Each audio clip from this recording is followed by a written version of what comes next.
శంకర్, నా పేరు శంకరు. సో వెంకట్రామ్ గురించి చెప్పాలంటే మనోడు నేను ఆల్మోస్ట్ V6లో 6 సంవత్సరాలు మేము కలిసి జర్నీ చేసినాం. తర్వాత కూడా నా ప్లాట్ఫామ్లో ఇద్దరం కలిసి వర్క్ చేసినాం. ఇదంతా ఒక ఎత్తు అయితే అసలు వెంకట్రామ్ మీద పెట్టినటువంటి కేసు గురించి చాలా విచిత్రమైనటువంటి పరిస్థితి. ఆ కేసు ఏంటిది? ఆయన చేసినటువంటి వీడియో ఏదైతే ఉన్నదో ఆ వీడియో చంద్రబాబు నాయుడు ప్రభుత్వాన్ని ప్రశ్నిస్తున్నటువంటి వీడియో. ఆ వీడియో ఎవరైతే కొంతమంది జర్నలిస్టులు, మహాన్యూస్ వాళ్ళు కావచ్చు, లేకపోతే ఇట్లాంటి వాళ్ళు కావచ్చు, వాళ్ళు చేసినటువంటి భజనని చూపించినటువంటి వీడియో అది. అంతకు మించి ఇంకొకటి ఏం లేదు. సో దానికి సంబంధించి వీడియో అది.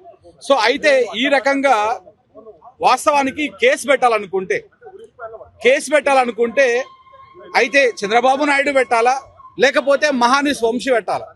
కానీ కేసు ఎవరో ఒక అన్నోన్ పర్సన్ వచ్చి పెడతాడు. అలా స్టాఫ్ రిపోర్టర్ అని పెడతాడు, ఖలీల్ పాషా అంట, ఆయన పెడతాడు కేసు. అసలు ఈ కేసే నిలబడే కేసు కాదు. ఫస్ట్ ఆఫ్ ఆల్ ఈ కేసును ఎగ్జాంపుల్ గా చెప్పాలంటే నల్లబాలు కేసు ఒకటి ఉంది.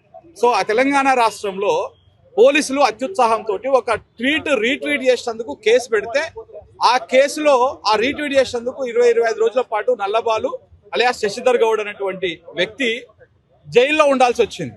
దాని మీద బీఆర్ఎస్ పార్టీ వాళ్ళు కొంచెం సీరియస్ గా తీసుకొని లీగల్ గా పోతే రాష్ట్ర హైకోర్టు ఒక మంచి గైడ్ లైన్స్ ఇచ్చింది, రాష్ట్ర పోలీసులకు ఆదేశాలు ఇచ్చింది. ఎవరి మీద అయితే పోస్ట్ వచ్చిందో, ఎవరి మనోభావాలు దెబ్బతిన్నాయో వాళ్ళు మాత్రమే కేసు పెట్టాలా. ఎక్స్ పర్సన్ మనోభావాలు తిన్నాయని చెప్పేసి వై పర్సన్ కేసు పెట్టడానికి లేదు.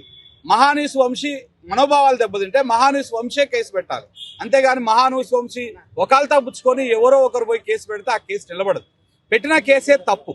చంద్రబాబు నాయుడు మనోభావాలు దెబ్బతిన్నాయని చెప్పేసి ఒక news channel staff reporter, journalist, Maha News journalist ఆయన పోయి కర్నూలులో కేసు పెడతాడు. చంద్రబాబు నాయుడుకి మహాన్యూస్కి ఏం సంబంధం అండి? మీ పెంపుడు కుక్కన మహాన్యూస్ అన్నటువంటి ఛానల్ ఏంటి? దేనికోసం పెట్టారు? ఎందుకు పెట్టారు కేసు? చంద్రబాబు నాయుడు కించపరిచే విధంగా ఆయన మాట్లాడాడు అని చెప్పేసి ఈయన కేసు పెట్టారు. ఇంకొకటి, అసలు ఇన్సిడెంట్ జరిగింది గుంటూరులో. ఏది? ఆయన చేసినటువంటి వీడియో రిలేటెడ్ ఇష్యూ జరిగింది గుంటూరులో. కేసు అయ్యింది కర్నూలు 4th టౌన్లో. అసలు కర్నూలు 4th టౌన్కి గుంటూరుకి ఏం సంబంధం? ఎందుకు కర్నూలు 4th టౌన్లోనే కేసులు అవుతా ఉన్నాయి? అసలు ఇదంతా అవుతా ఉంటే ఆ కర్నూలు పోలీసులు వచ్చి తెలంగాణకు వచ్చి హైదరాబాద్ నడిబొడ్డున ఎల్బీ నగర్ పక్కనటువంటి బైరమాల్గూడకు వచ్చి కేవీఆర్ని అరెస్ట్ చేసి తీసుకుపోవడమో, నోటీసులు ఇవ్వడమో చేస్తా ఉంటే మరి తెలంగాణ పోలీసులు ఏం చేస్తా ఉన్నారు? చంద్రబాబు నాయుడికి కాపలు కాస్తా ఉన్నారా?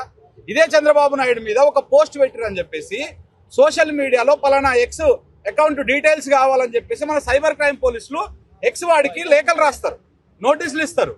వీళ్ళకి చంద్రబాబు నాయుడు సీఎమ్మా, రేవంత్ రెడ్డి సీఎమ్మా, లేకపోతే ఇద్దరు కలిపి నడిపిస్తా ఉన్నారా?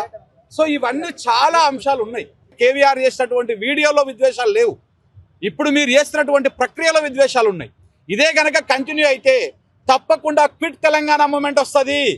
మీ ఆంధ్ర ఛానళ్ళు తప్పకుండా గో బ్యాక్ ఎల్లో మీడియా వస్తుంది. ఇవన్నీ కూడా బుట్ట దొరుకొని చంద్రబాబు నాయుడు కరకట్టకు పారిపోయినట్టే మళ్ళీ మీ ఛానళ్ళు అన్నీ కూడా అక్కడికి ఇంకొక మార్చుకొని అక్కడికి పోవాల్సినటువంటి అవసరం వస్తుంది, తగలబెడతాం. సో కాబట్టి దయచేసి ఇలాంటి విద్వేషాలు రెచ్చగొట్టొద్దు. అనవసరంగా ఎవరి బతకాలు బతుకుతా ఉన్నాం. తెలంగాణ బతుకుతుంది. తెలంగాణ జర్నలిస్టు ఇక్కడ చేసుకుంటారు, అక్కడ వాళ్ళు అక్కడ చేసుకుంటారు. కానీ మీరు ఇలా రెచ్చగొట్టే విధంగా చేసిరనుకో, తెలంగాణోడు నీకేం పనిరా అంటే మరి ఆంధ్రోడు మీకేం పనిరా అని మేము మొదలు పెట్టామంటే చాలా ఘోరంగా ఉంటుంది. సో కాబట్టి ఆ దాకా తీసుకురావద్దని విజ్ఞప్తి చేస్తా ఉన్నా.